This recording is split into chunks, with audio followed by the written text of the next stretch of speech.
Accidentally started a new game. Didn't mean to do that. Another day passes. Time for the club meeting already. I did write my poem last time. Good to know.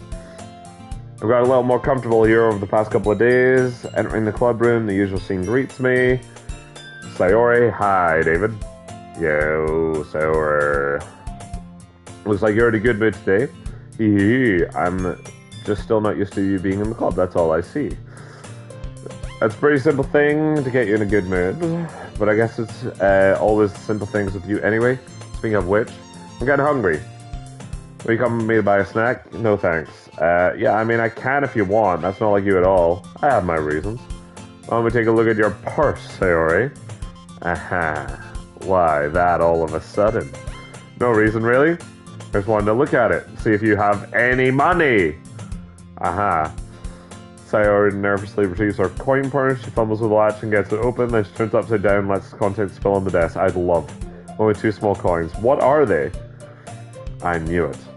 I can see right through you, Sayori. That's not fair. How did you even know? It's simple. You've never had money. If you had enough money in the first place, you would have bought a snack before coming to the club room. So either you're not hungry and want an excuse to take a walk, or you plan to conveniently forget that you spent all your money so that I would lend you some. But there's one more thing. You're always hungry. And so that only leaves one option. Oh, I give up. Don't make me feel guilty. If you feel guilty, that means you deserve to feel guilty. What? Hi, Yuri. Your suddenly giggles. I didn't know she was listening in. Her face is in her book as always. Aha! I wasn't listening or anything. It was something in my book. Yuri!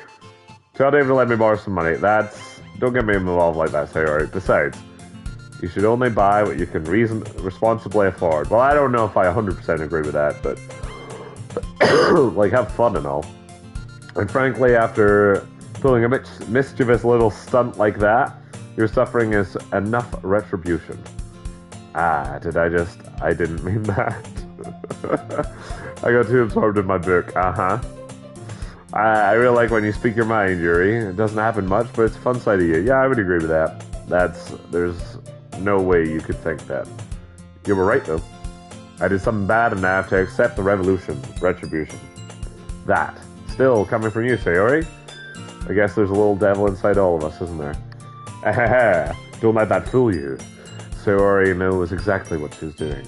After all, she told you guys she was bringing me to the club before she even told me. But you wouldn't have come if it weren't for the cupcakes.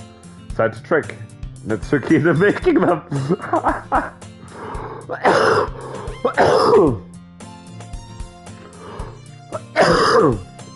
Oh my god. You tricked that little bitch into making me cupcakes? That's hilarious. I love that. Come on, give me more credit than that, Sayori. Out of nowhere, something smacks Sayori in the face and... Plop? What? What just happened? A cookie? Sure enough, it was a giant cookie wrapped in plastic. Sayori glances around. Is that a miracle? It's because I paid my restitution. Retribution. Actually, that one almost worked. Hi, Natsuki. Good to see you. Terrific that you're here and all. I was just gonna give it to you, but then I heard you blab about the cupcakes. It was totally worth seeing your reaction, though. Natsuki, hey, Natsuki, you leave Sayori alone, right? That's so nice of you.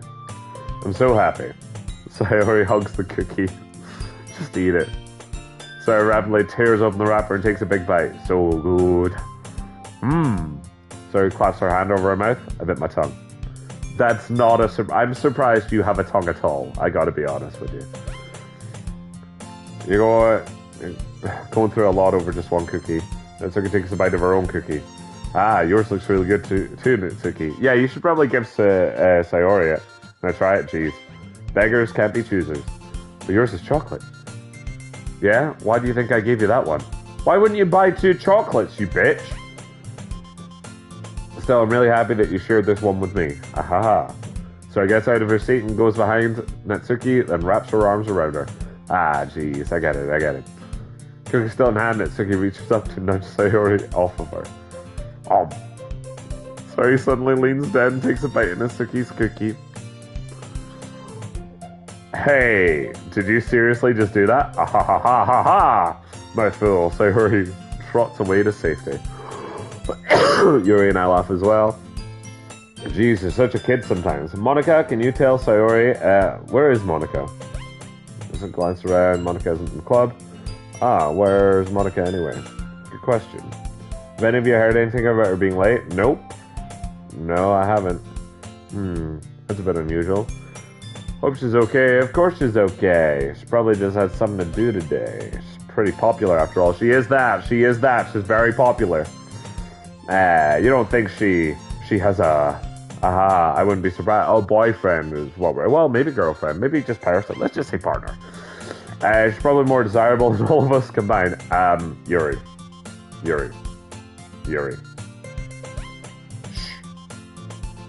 That's true. Excuse me? Natsuki, come on.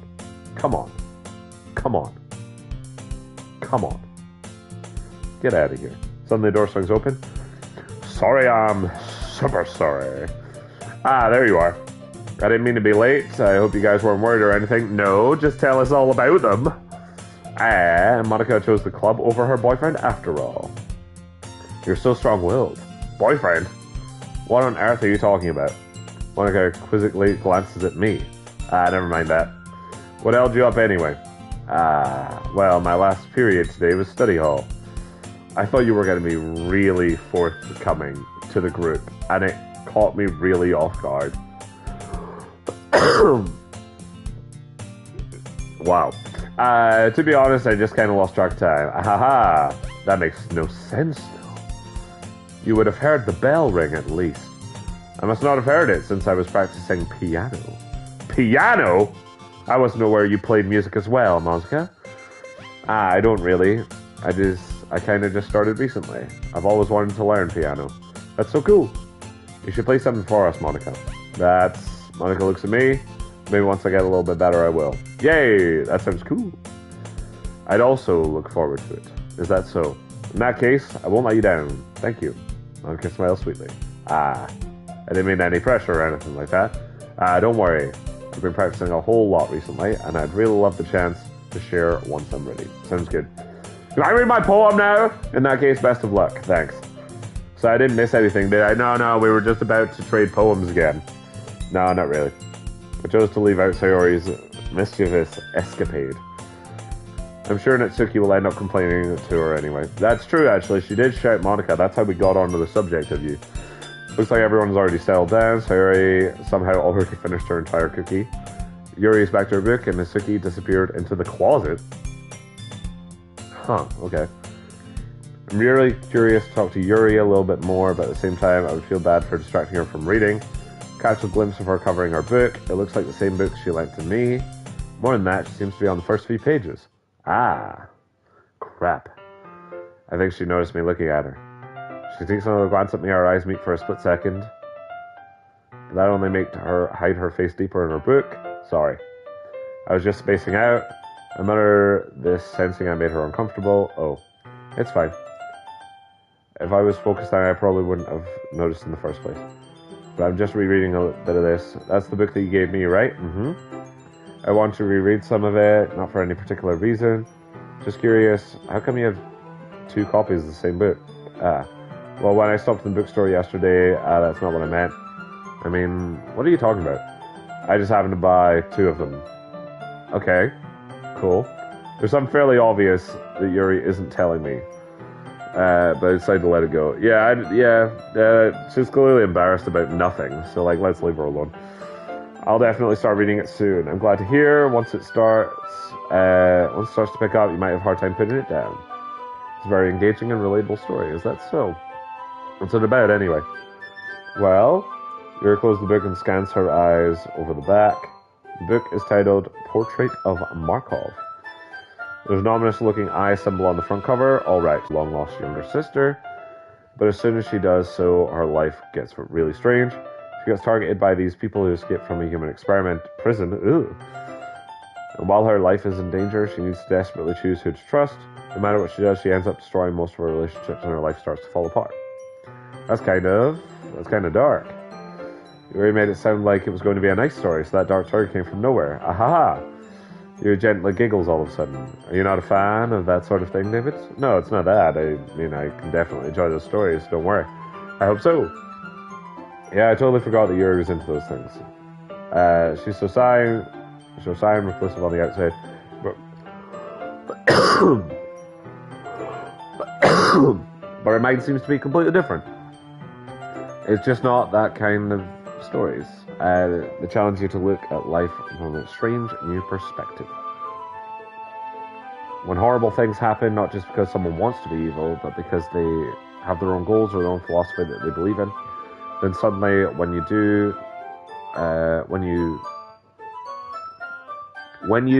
thought you related to the protagonist. Right, okay, sorry, my brain could not process that. They're made out to be the naive one for letting their one-sided morals interfere with the villain's plans. I'm rambling, aren't I? Not again, I'm sorry. Hey, don't apologize, I haven't lost interest or anything. Well, I guess it's alright then. But I feel like I should let you know that I have this problem. When I let things like books and writings fill my thoughts, I kind of forget to pay attention to other people. Oh, okay.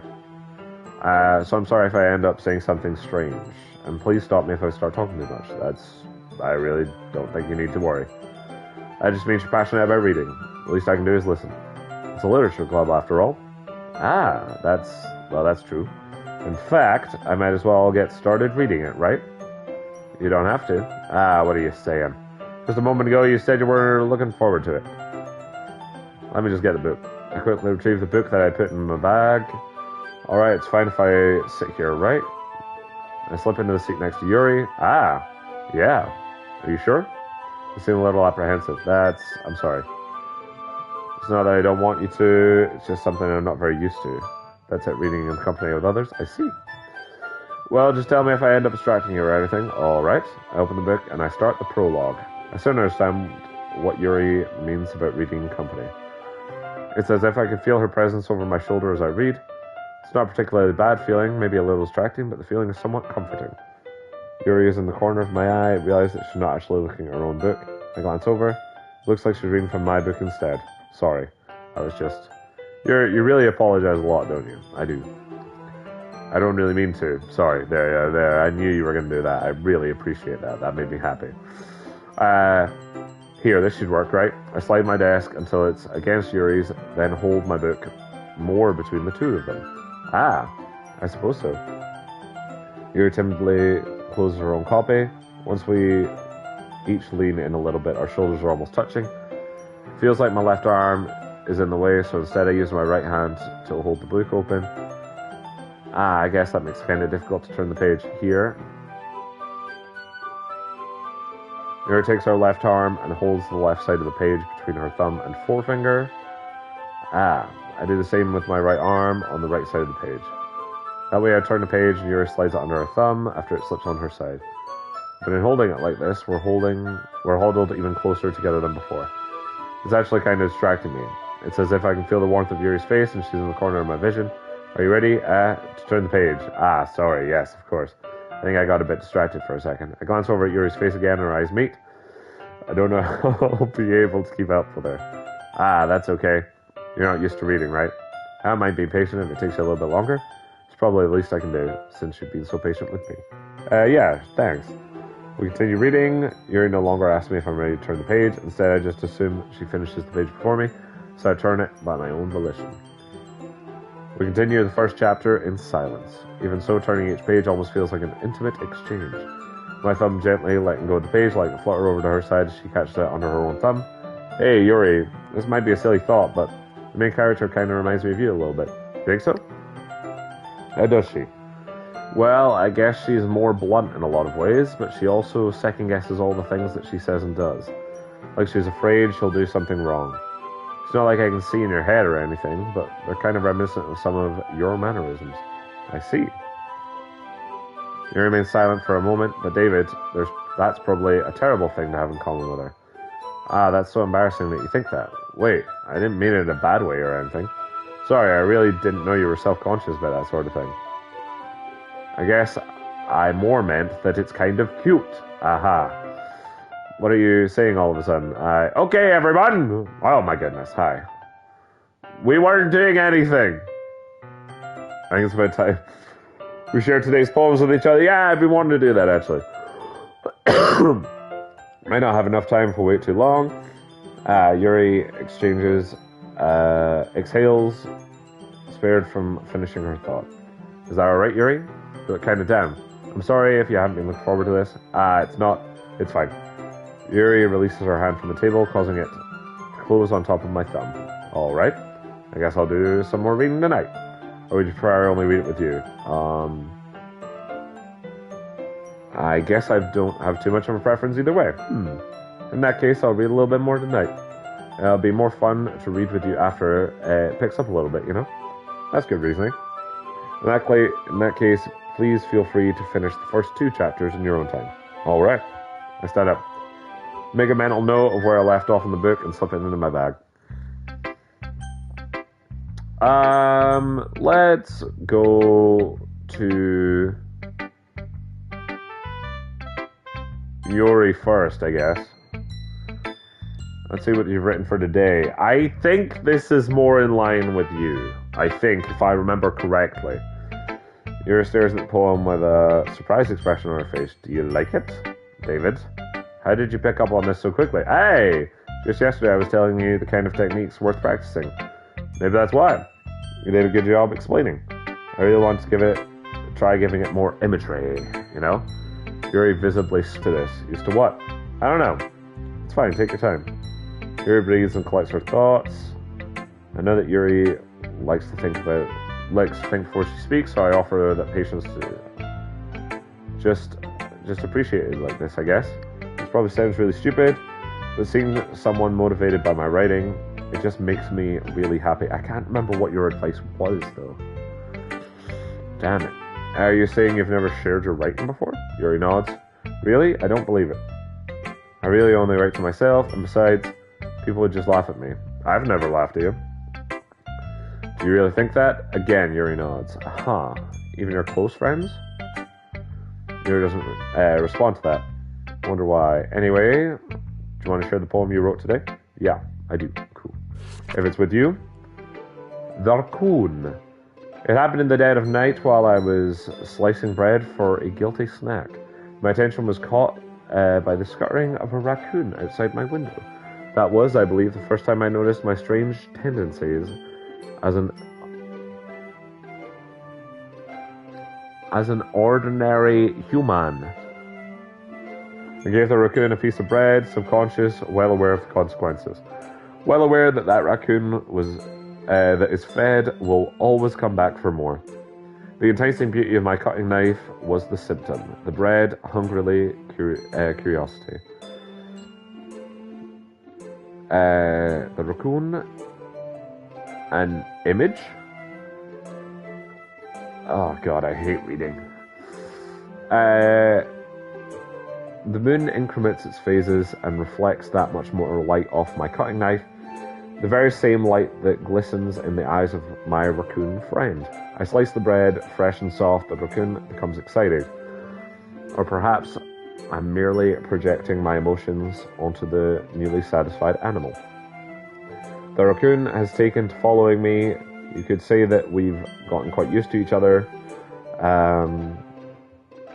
The raccoon becomes hungry more and more frequently, so my bread's always handy. Every time I brandish my cutting knife, the raccoon shows me its excitement. A rush of blood, classic Pavlovian? I think it's Pavlovian. Conditioning. I slice the bread and I feed myself again. Pavlov was the guy that did the dogs, right? The ringing of the bell. Make them salivate. I think it was that. I was a little more daring with this one than yesterday. I can see that. It's a lot more metaphorical. It's also quite more upbeat, if I remember correctly. I don't know if it's my fault, but I can't begin to imagine what this poem is about. That's right. It's a bit closer to my preferred writing style, using the poem as a canvas to express vivid imagery and conveying emotions through them. Yeah, if I take it at face value, then I can't even figure out what it's supposed to mean. Well, I think it's something that different people can relate to in their own way. I wanted to express the way it feels for me to indulge in my more unusual hobbies. Because those sorts of things I'm usually forced to keep to myself. So I sometimes enjoy writing about them. Why do you keep them to yourself? Because they're embarrassing. You think it's embarrassing that you feed a raccoon? As I said that might be a metaphor for something else. And people would make fun of me. Don't you have anything like that? Well, I guess I do. I feel like everyone has a little something like that. The best we can do is respect each other and our individualities. Yeah, that is true. Even if it's difficult, sometimes some things make us uncomfortable. After all, if I hadn't leaned in to embrace my own weirdness, I would probably hate myself. Exactly. I might be ranting a little bit now, but I'm glad you're a good listener. Thank you. I'm going to go to Sayori. Ooh! I like this one, David. It has some nice feelings in it. I'm glad. Still, though, your tone makes it sound like you liked yesterday's poem better. I guess you caught me. That's alright. Sometimes you know me a little too well for my own good. Well, don't just try to be nice about it. I wrote this poem for Yuri, not you. I am not surprised that you like this one less. If I'm doing a bad job, then I'd rather just hear it. No. I still like this one, I promise. You know I wouldn't lie to you, David. Never ever. Yeah, I guess so. I'd rather you be honest, though. Like, please don't lie. What made yesterday's poem so great compared to this one? Well, I'm not very good at figuring out if poems are good or bad. Right, okay. But that's why I just go by my own heart. If it makes me feel things, then it must be a good poem. I'm not sure that's exactly how it works. Then again, I guess conveying feelings is a pretty important part of this whole thing. Yeah, maybe. Honestly, I don't even know what kind of writing you like in the first place. Yeah, me neither. You just like things. Why don't you at least try giving it some thought? Oh, you want to write something for me? That is so sweet. Yeah, right, you caught me. But you always think about other people. You need to think about yourself once in a while. If you don't, you might end up getting hurt at some point. Well, I don't really know what you mean, but I'll try to keep that in mind. Well, whatever. Anyway, let's see. I guess I like happy poems. Wait, sometimes I like sad poems too. Sometimes a little bit of both. There's a word for that, right? Like an oxymoron? Is that what you're talking? Bittersweet. You're right. I'm wrong. You are right. I'm talking about a different thing. Yeah, you're right. Like, ironically, bittersweet is an oxymoron, but you were talking about bittersweet, not an oxymoron. You're right. I'm wrong. You're right. I'm wrong. I apologize. I like things that are happy and things that are sad. Happy and sad. I can't see liking something sad, Sayori. Well, I like happy the most, but sometimes when you have a little rain cloud in your head, the sad poem can give the rain cloud a little hug and make it a nice happy rainbow. Sorry, that's unexpectedly poetic. It is. Maybe I'm getting better at expressing my feelings after all. Thanks, David. I should go write that down then. Yeah, you should. You can read my poem now, okay? Cool. Bottles. I pop off my scalp like the lid of a cookie jar. It's the secret place where I keep all my dreams. Little balls of sunshine all rubbing together like a bundle of kittens. I reach inside and with my thumb and forefinger to pluck one out. It's warm and tingly, but there's no time to waste. I put it in a bottle to keep it safe. And I put the bottle on the shelf with all of the other bottles. Happy thoughts in bottles all in a row. My collection makes me lots of friends, each bottle in starlight to make amends. Sometimes my friend feels a certain way. Down comes a bottle to save the day. Night after night, more dreams. Friend after friend, more bottles. Deeper and deeper my fingers go, like exploring a dark cave, discovering the secrets hiding in the nooks and crannies. Digging and digging, scraping and scraping. I blow dust off my bottle caps. It just doesn't feel like time elapsed. My empty shelf could use some more. My friends look through my locked front door. Finally all done, I open up and in come my friends. In they come in such a hurry. Do they want my bottles that much? I frantically pull them from the shelf, one after the other. holding them out to each and every friend, each and every bottle. But every time I let them over the floor, they were supposed to be for my friends who aren't smiling.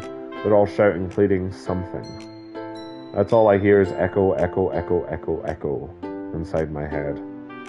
That's a really concerning poem, I gotta be honest with you.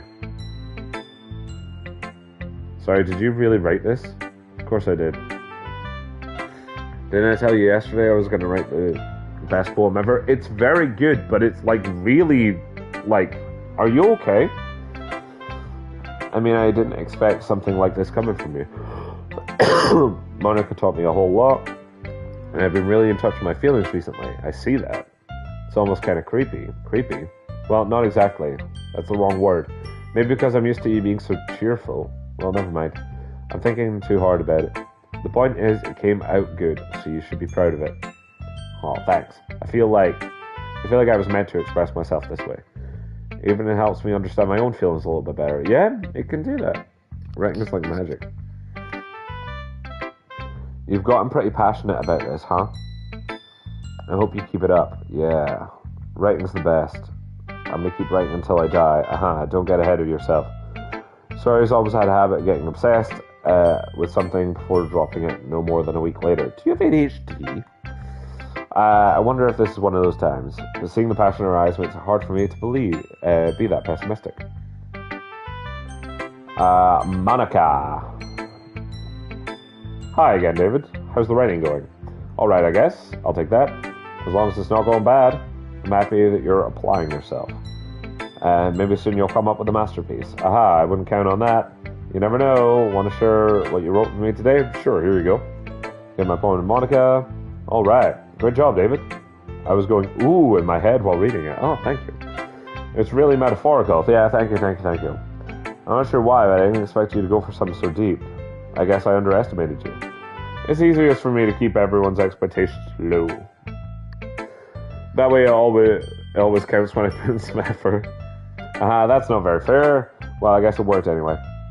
You know that Yuri likes this kind of writing, right? Does she? I was unaware. Writing that's full of imagery and symbolism, unlike Sayuri, who likes using simple and direct words to describe happiness and sadness. Yes. Yuri likes it when readers are left to derive their own meaning out of it. It's very challenging to write like that effectively, both allowing people to get something out of it just by feel, or letting them deeply analyze all of the nuances. It could take years of practice, which I'm assuming Yuri has at this point. I never really asked, though. I'm sure I'm nowhere near her level yet. Don't worry so much about that. You do your own thing. Just keep exploring and learn by trying new things. But anyway, you want to read my poem now? Yes, I would, actually. I like the way this one turned out, so I hope you do too. Alright, let's take a look. Save me. The colors, they won't stop. Bright, beautiful colors, flashing, expanding, piercing. Red, green, blue, an endless cacophony of meaningless noise. The noise that won't stop, violent, grating wave forms. Squeaking, screeching, piercing, sine, cosine, tangent. Like playing on a chalkboard on a turntable.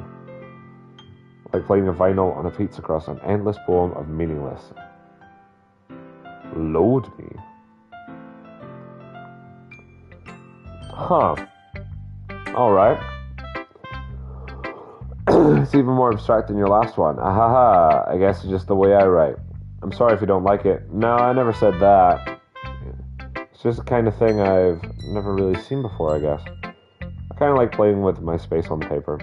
Choosing where and how to space your words can totally change the mood of the poem. It's almost like magic. The way I wrote the lines really short makes it feel like they're trying to speak over the noise. I see. It's still hard for me to tell what it's about, though. You're just overwhelmed? Sometimes asking what a poem about isn't the right question. A poem can be as abstract as a physical expression of a feeling, or a conversation with the reader. Just putting it that way, not every poem is about something. Anyway, here's Monica's writing tip of the day. Sometimes you find yourself facing a difficult decision. When that happens, don't forget to save your game. You never know what you might change your mind or when something unexpected may happen. What do you mean? What do you mean? What do you mean? Wait, is this tip even about writing? What am I even talking about? Ah, hi. Did you break the fourth wall, Monica? That's my advice for today. Thanks for listening. Yeah, you got it, Mon.